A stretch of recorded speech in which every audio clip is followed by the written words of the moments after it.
Okay, now let's build linear regression model step by step.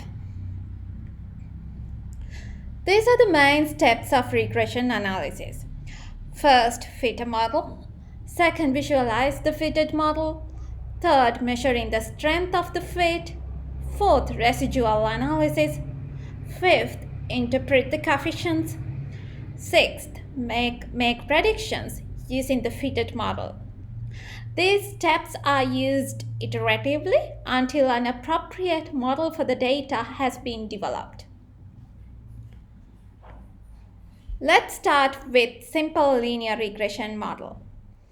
We saw from the scatterplot matrix, education is highly correlated with prestige. So I start building a model with education. Before fitting a regression model, let's recap some theories. The true relationship between x and y in the population, we can write it as y equals fx plus the error term. F is fixed unknown function. We want to estimate f. The question is, how do we do that? Basically, there are two approaches to estimate f: parametric methods and non-parametric methods. In parametric methods, we estimate f by making an assumption about the functional form of f. And then we use sample data to estimate the parameters of the model. In non-parametric methods, we estimate f by getting as close to the data points as possible without making explicit assumption about the functional form of f. For example, machine learning algorithms such as random forest, XGBoost, they're non-parametric methods. In this lesson, we will focus on parametric methods, basically linear regression analysis. Non-parametric methods covered in machine learning or data mining course. In linear regression analysis, we choose the functional form of f as linear. The functional form we assume is y equals beta naught plus beta 1x. So fx instead of fx, here we have written beta naught plus beta 1x. Y is quantitative response variable, in this case prestige. X is predictor variable.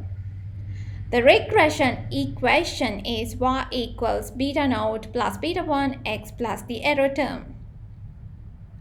Now we want to estimate model parameters beta naught and beta 1 using the data. That's called fitting a regression model. In almost all applications of regression, the regression equation is only an approximation to the functional relationship between the variables of interest. Here, the error terms are assumed to have mean 0 and variance sigma squared. Additionally, we assume that errors are uncorrelated. This means that the value of one error does not depend on the value of any other error. Here, since y is sum of constants, the constants are beta naught plus beta 1 plus x, and normally distributed error term. So this is the random component in this equation. Here x is not random because we always assume x is a given value. Given value of x, we observe the corresponding y values. So in this side, we have a constant term plus the error. The error is random.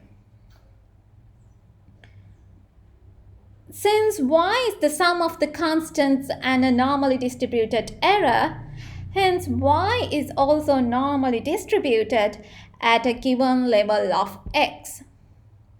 There is a probability distribution for y at each possible value for x. This mean then mean response of y at any given value of x is expected value of y. X given x here x y given x is equal to xi. So we have expected value of beta naught plus beta 1 xi plus the error term. So these are constants. So we have beta naught plus beta 1 xi. Expected value of epsilon is equals to 0 because here we assume errors are normally distributed with mean 0. So we get expected value of y given x equals xi, simple xi, is equals to beta naught plus beta 1 xi. So this is the mean response of y at x equals simple xi.